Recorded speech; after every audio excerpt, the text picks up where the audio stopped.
Professor Charles Mitchell wasn't just observing the flight training session that day as a curious visitor, but when aviation students questioned his credentials,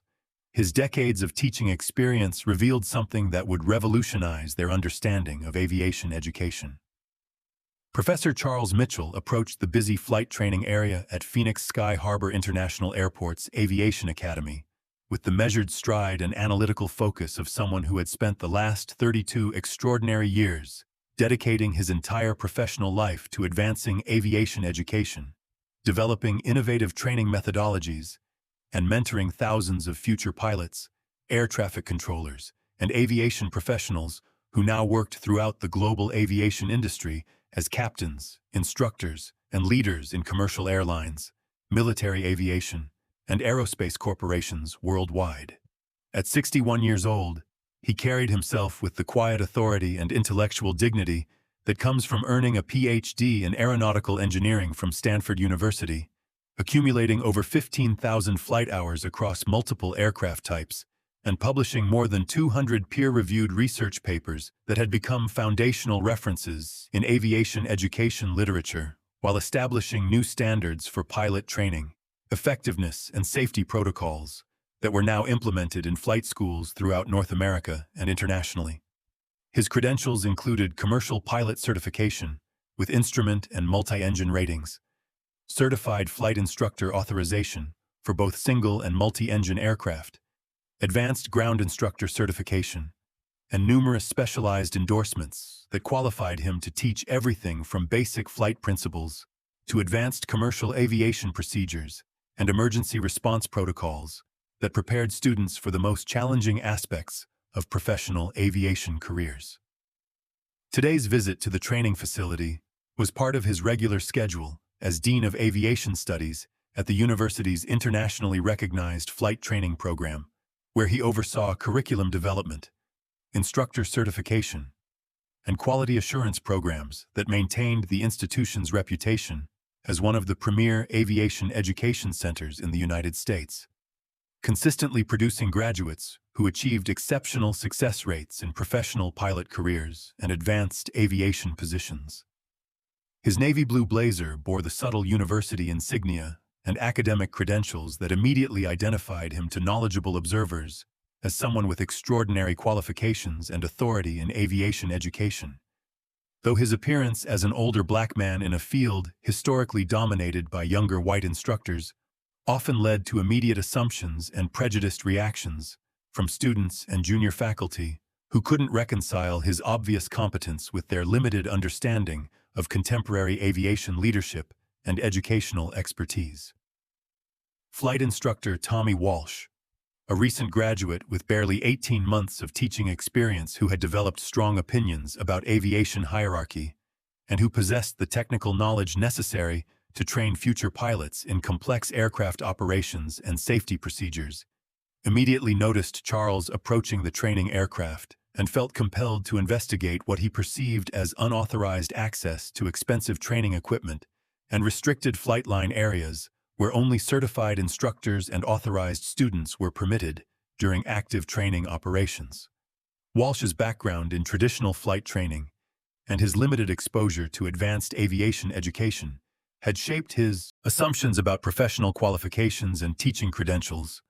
leading him to believe that he could accurately assess someone's capabilities based on superficial characteristics rather than actual experience, education, or professional accomplishments that might not be immediately apparent to casual observation. "Excuse me, sir,"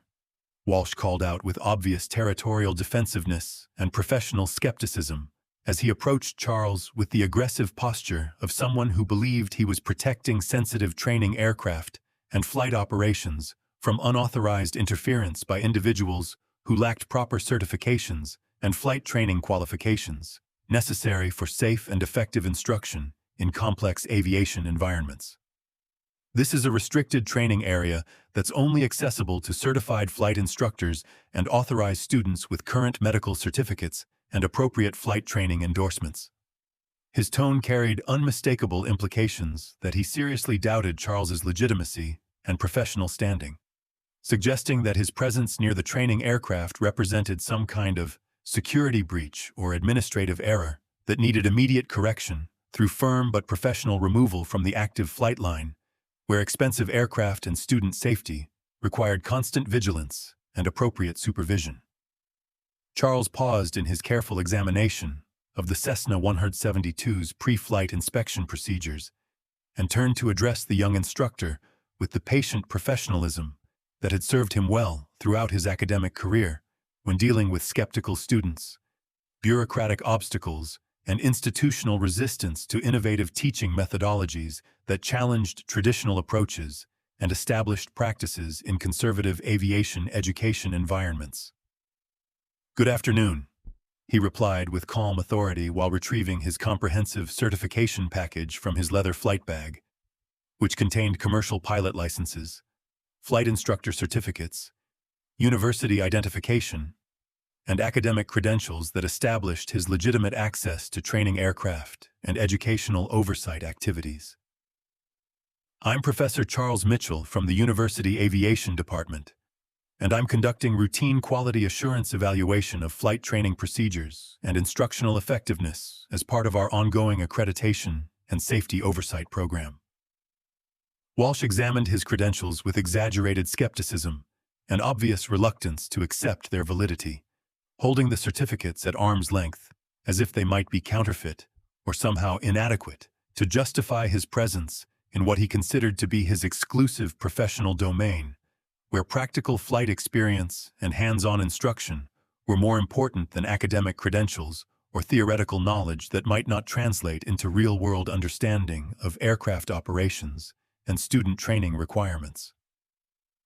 "These academic papers don't necessarily mean you understand practical flight instruction or have the current experience necessary to safely evaluate complex training operations," he said dismissively, while returning Charles's certificates with obvious reluctance and continued suspicion about his motives and qualifications. "We've had problems with university administrators who think they understand flight training but end up interfering with effective instruction because they don't appreciate the practical realities of pilot education and the potential consequences of inappropriate academic oversight of hands-on training operations." His condescending explanation and obvious bias against academic credentials demonstrated his fundamental misunderstanding of the relationship between theoretical knowledge and practical application in modern aviation education, where advanced pedagogical research and practical flight instruction were increasingly integrated through sophisticated training methodologies and evidence-based instructional techniques that required both theoretical understanding and extensive practical experience for effective implementation and optimization.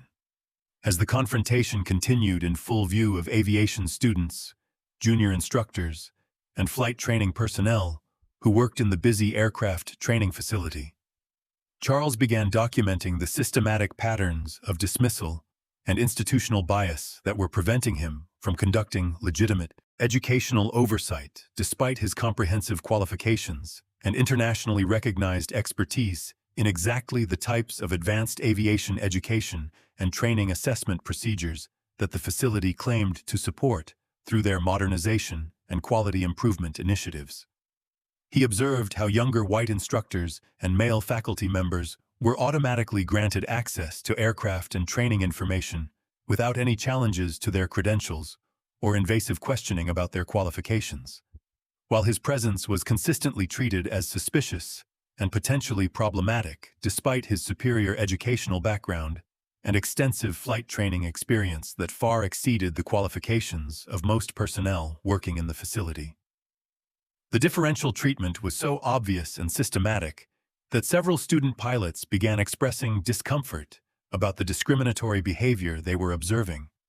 though none felt confident enough to directly intervene in what appeared to be a complex professional dispute between someone claiming university authority and experienced flight instructors who were responsible for aircraft safety and effective pilot training that would determine their future career prospects and professional competence. Walsh continued his obstructionist behavior by demanding additional verification and questioning the scope of Charles's educational oversight authorization, apparently hoping that bureaucratic obstacles and administrative delays would discourage him from pursuing his legitimate academic evaluation and force him to seek alternative assessment opportunities at facilities where his qualifications and expertise would be more readily accepted and appreciated. "Professor Mitchell," he said with barely concealed hostility and professional resentment, "I'm going to need you to provide additional documentation from our facility management and detailed explanations of exactly what you intend to evaluate with our training operations before I can authorize any kind of observation or assessment activities that might interfere with our scheduled instruction and student progress." His unreasonable demands for supplementary authorization that would never have been required of white male academics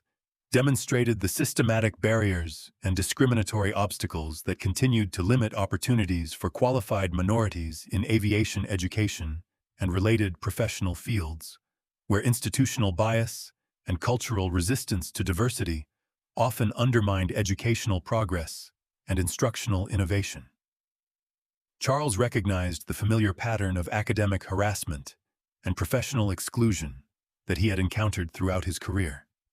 Though he remained committed to conducting his evaluation and advancing educational excellence, despite the personal and professional challenges created by individuals who prioritized maintaining traditional power structures over supporting legitimate academic oversight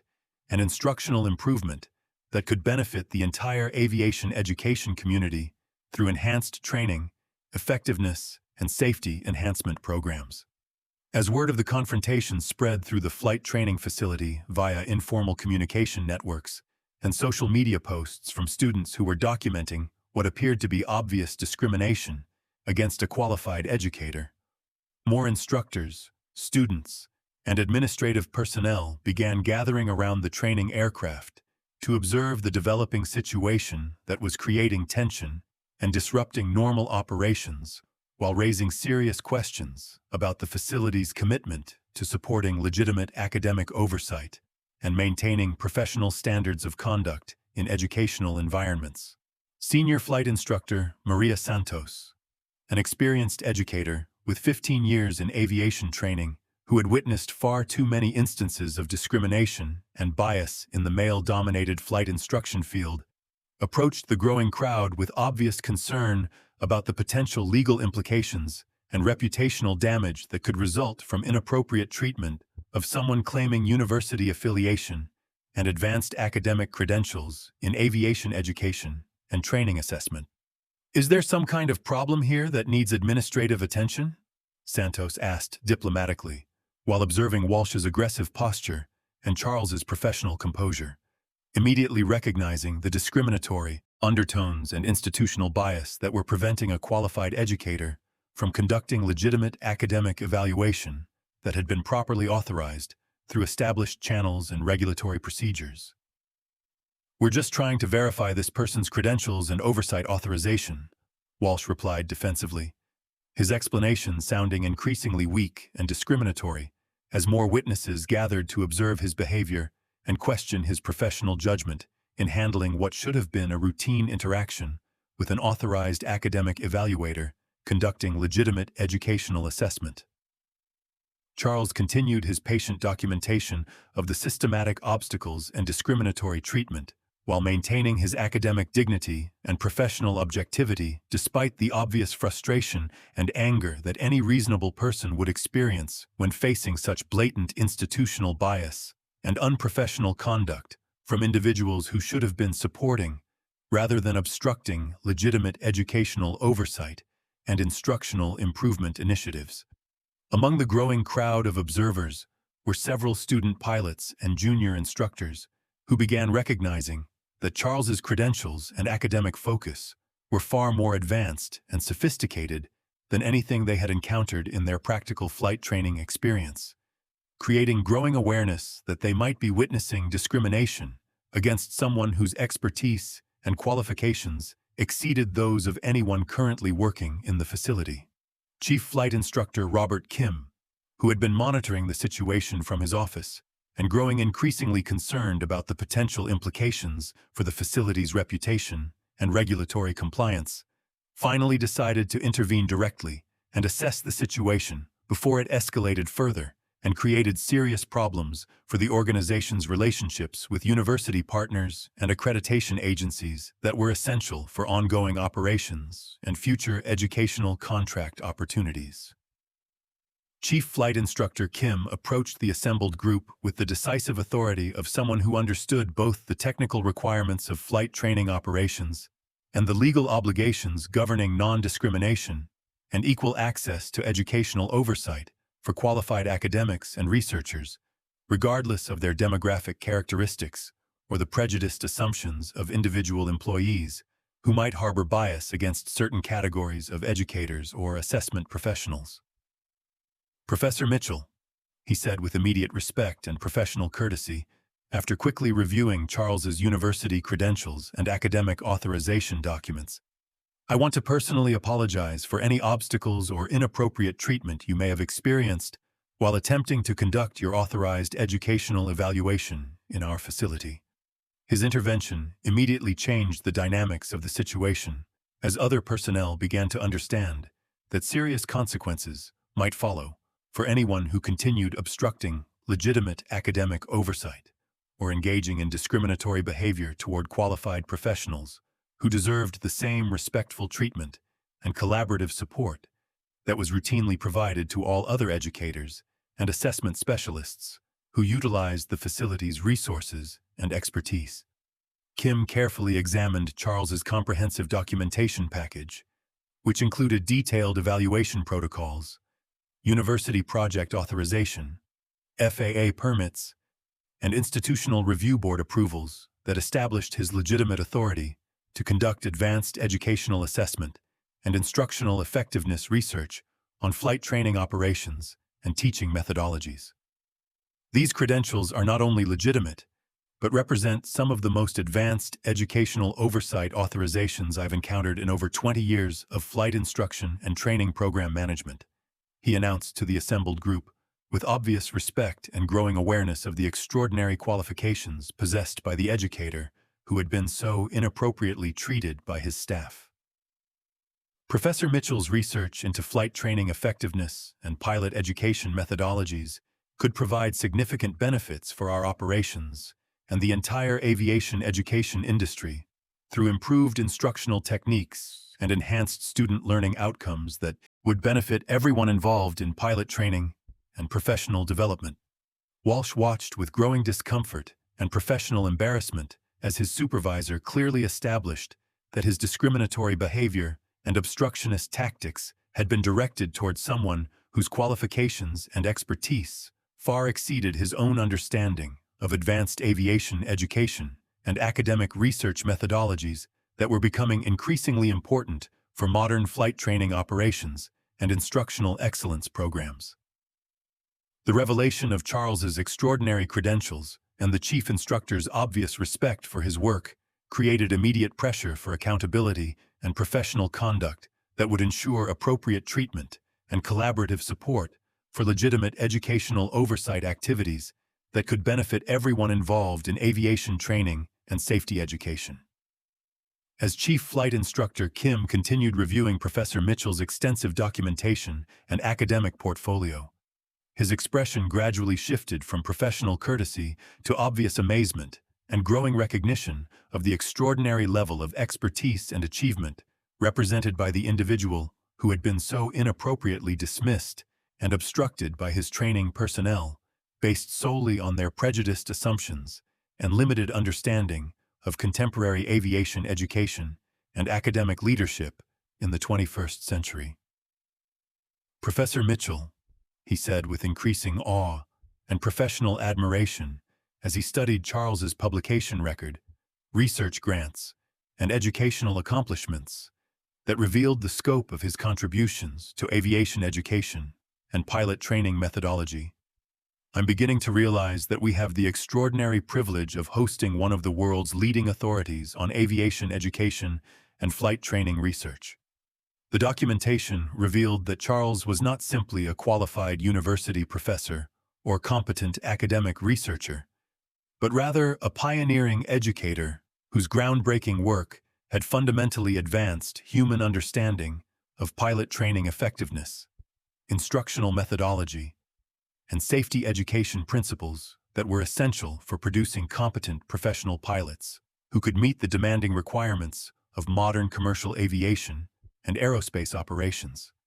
His research had contributed to the development of advanced training protocols that were now standard components in flight schools worldwide. Revolutionary simulation technologies that had improved pilot preparation and safety outcomes, and sophisticated assessment methodologies that had enhanced the effectiveness and reliability of pilot certification programs throughout the aviation industry. The pilot training safety protocols that are now mandated by the FAA,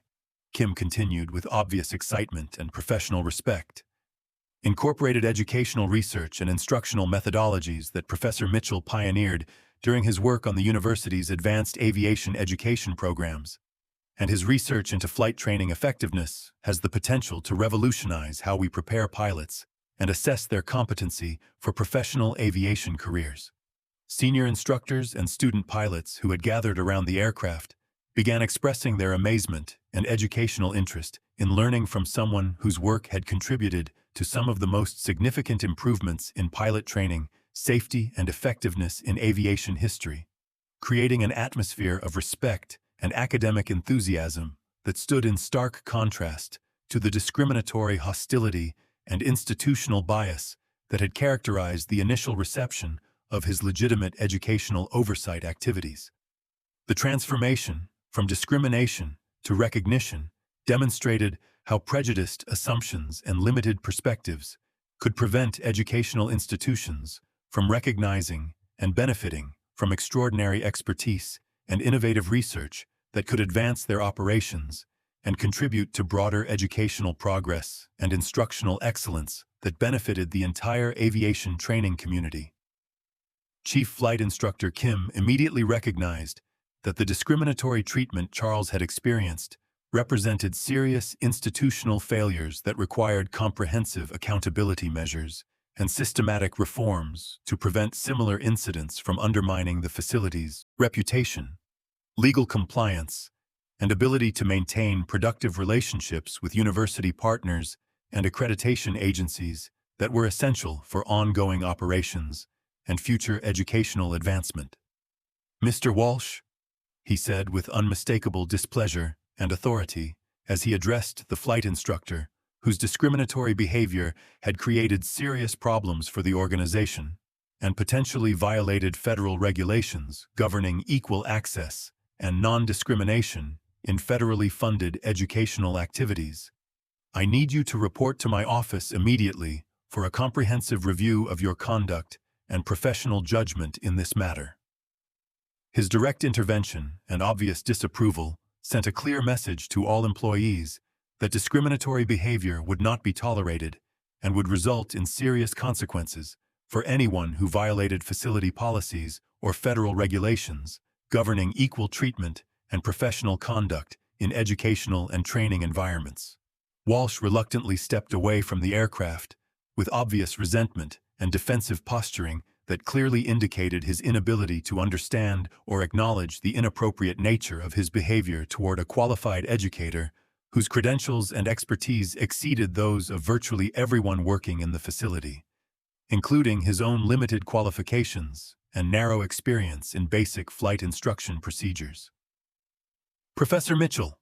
Kim continued as he turned to address Charles with genuine respect and professional admiration, "I want to personally ensure that you receive full access to our facilities, training staff, and any resources necessary for your educational evaluation. And I hope this unfortunate incident will not discourage you from pursuing your important academic work that could benefit our operations and the entire aviation education industry." Charles graciously accepted his apology and collaborative offer, while maintaining his academic objectivity and professional focus on conducting the evaluation that had brought him to the facility despite the discriminatory obstacles and institutional barriers he had encountered from personnel who should have been supporting, rather than obstructing, legitimate educational oversight and instructional improvement initiatives. The chief instructor immediately implemented emergency protocols to ensure that Charles received appropriate support and assistance from qualified instructional staff who understood the importance of his research and possessed the professional maturity necessary to collaborate effectively with advanced educators and academic researchers who brought cutting-edge expertise and innovative methodologies to traditional training and operations environments.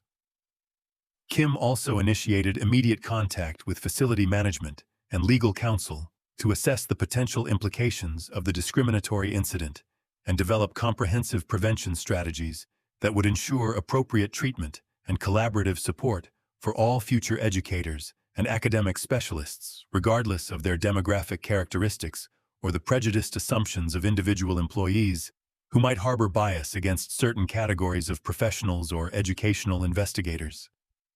As Professor Mitchell began explaining the scope and implications of his current research project to the assembled group of instructors, students, and training personnel who had gathered around the Cessna 172 to observe his assessment methods and learn from his expertise, the extraordinary significance of his work became increasingly apparent to everyone present in the flight training facility who realized they were witnessing cutting-edge educational research that could fundamentally transform pilot training effectiveness and safety outcomes through innovative instructional applications and advanced pedagogical methodologies.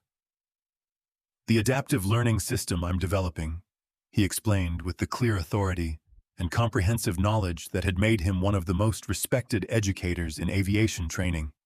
utilizes artificial intelligence algorithms, real-time performance analysis, and personalized instruction protocols to optimize individual pilot training effectiveness, potentially reducing training time by 30% while improving safety outcomes and skill retention that exceeds anything currently available in traditional flight education programs. His research combined educational psychology, cognitive science, flight training expertise, and advanced technology to create integrated learning systems that could continuously monitor student progress, identify individual learning patterns, and customize instruction delivery with unprecedented precision and effectiveness that exceeded anything currently available in aviation education operations.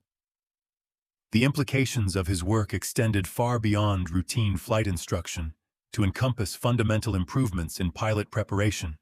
safety training, and professional competency that could benefit airlines, flight schools, and aviation safety organizations through reduced training costs, improved learning outcomes, and enhanced protection against pilot error that had historically caused accidents and operational disruptions. Professor Mitchell's research, Chief Flight Instructor Kim explained to his staff with obvious excitement and professional pride, represents the future of aviation education and pilot training methodology,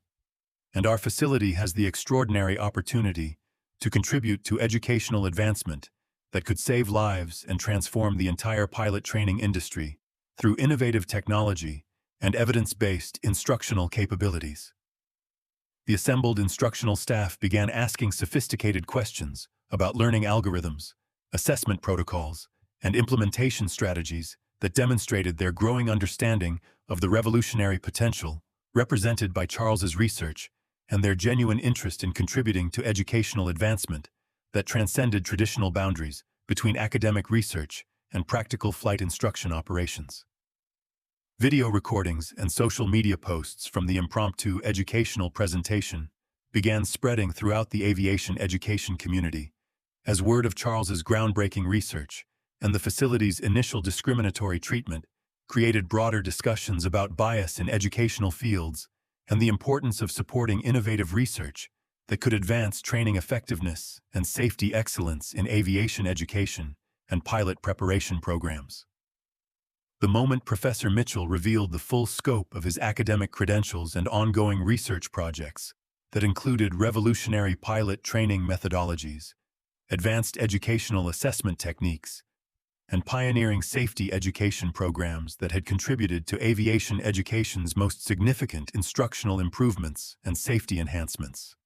A profound transformation occurred throughout the flight training facility as students, instructors, and administrative personnel began to fully comprehend the extraordinary level of expertise and achievement represented by the individual who had been so inappropriately treated based solely on prejudiced assumptions and institutional bias. "Ladies and gentlemen," Chief Flight Instructor Kim announced with obvious pride and professional excitement as he addressed the assembled group of students, instructors, and training staff who had gathered to witness what was becoming an unprecedented educational opportunity. "We have the extraordinary privilege of learning from Professor Charles Mitchell, Dean of Aviation Studies, and the most published researcher in aviation education history, whose groundbreaking work has contributed to pilot training safety, advanced instructional methodology, and revolutionary educational technologies that represent the cutting edge of human educational achievement and instructional innovation." The revelation created immediate silence, followed by expressions of amazement, academic respect, and growing awareness that they were in the presence of someone whose contributions to education and aviation safety far exceeded anything they had previously encountered in their practical training experience or traditional flight instruction education. Walsh, who had been observing from a distance with obvious discomfort and professional embarrassment, finally began to understand the magnitude of his mistake, and the extraordinary individual whose research and expertise he had so dismissively rejected based on superficial characteristics rather than factual assessment of his qualifications and achievements that represented decades of advanced education, academic research, and educational innovation at the highest levels of aviation training and safety education. Professor Mitchell's work on pilot training effectiveness, Kim continued with genuine enthusiasm and academic admiration, has been incorporated into training programs at major airlines worldwide, advanced flight simulation systems that have revolutionized pilot preparation, and innovative assessment methodologies that are now being implemented throughout the aviation education industry to enhance learning outcomes and improve safety training effectiveness. The assembled students and instructors began applauding spontaneously as they recognized the extraordinary opportunity to learn from someone whose research had contributed to some of aviation education's greatest improvements and safety innovations, creating an atmosphere of respect, collaboration, and educational enthusiasm that demonstrated how quickly institutional culture could change when prejudiced assumptions were replaced by factual understanding and genuine appreciation for academic excellence and innovative educational research. This is why truth always comes to light, and justice always finds its way. If this story shows you that dignity and respect matter more than assumptions, make sure you subscribe to see more stories where justice prevails. Because when we stand together against discrimination, we make real change happen. Following the revelation of Professor Mitchell's extraordinary academic credentials and revolutionary research contributions that had fundamentally advanced aviation education and pilot training safety, Chief Flight Instructor Kim immediately initiated comprehensive reforms to facility policies, instructor training programs, and institutional culture that would ensure appropriate recognition and support for educational research while eliminating discriminatory barriers that had prevented the organization from benefiting from cutting-edge expertise and innovative educational advancement. Walsh was immediately enrolled in mandatory diversity training and sensitivity awareness programs that would address his discriminatory attitudes and professional misconduct, while providing him with education about contemporary academic leadership and the importance of recognizing expertise regardless of demographic characteristics or personal biases that had no place in professional educational environments. The incident became a catalyst for industry-wide discussions about bias in aviation education and the critical importance of supporting diverse educators and innovative academic research that could advance training effectiveness, safety, and educational progress throughout the pilot training and aviation education industries that depended on collaborative relationships between flight schools, university programs, and professional development organizations. Charles's research presentation to facility staff became legendary within the organization and throughout the broader aviation education community as video footage and academic documentation from his impromptu educational session spread across professional networks and social media platforms, inspiring countless young educators and aviation professionals while demonstrating the extraordinary contributions that diverse researchers could make to educational advancement and safety progress when given appropriate support and collaborative opportunities. Within months of the incident, the flight training facility had implemented Professor Mitchell's adaptive learning technologies as part of a comprehensive modernization program that reduced pilot training time by 25%, improved safety outcomes significantly, and established the organization as a leader in innovative aviation education and training excellence that attracted attention from airlines and flight schools worldwide. The transformation extended beyond individual attitudes and facility policies to influence broader conversations about diversity in aviation education. The importance of recognizing and supporting innovative research regardless of the researcher's demographic characteristics, and the critical need for institutional changes that would ensure equal opportunities and collaborative support for all qualified educators and researchers who could contribute to educational advancement and safety progress. The university recognized the facility's successful implementation of Charles's research by designating it as a preferred partner for future aviation education development projects, creating ongoing opportunities for collaboration between academic researchers, educational institutions, and private sector training organizations who shared common goals of advancing safety, effectiveness, and innovation in pilot training and aviation education technology. Professor Mitchell's story became a powerful example of how academic excellence and professional dignity could triumph over institutional bias and discriminatory treatment, while creating opportunities for meaningful collaboration and educational advancement that benefited entire industries and contributed to broader educational progress and human achievement. The lasting impact extended far beyond aviation education to influence how academic institutions, government agencies, and private companies approached questions of diversity, inclusion, and collaborative research that could unlock innovative solutions to complex educational challenges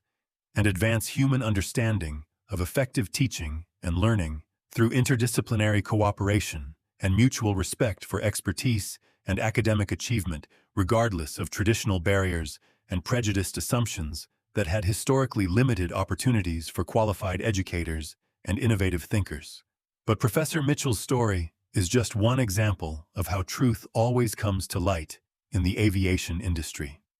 Next video. Watch what happens when a black firefighter's 20-year secret is revealed during an aircraft emergency. When colleagues question his expertise in aviation rescue, the most heroic moment in firefighting history unfolds. You won't believe what happens when lives depend on experience. If you enjoyed this video, please subscribe and turn on notifications for new content. Don't forget to hit the like button if this story moved you, and share your thoughts and opinions about this situation in the comments below.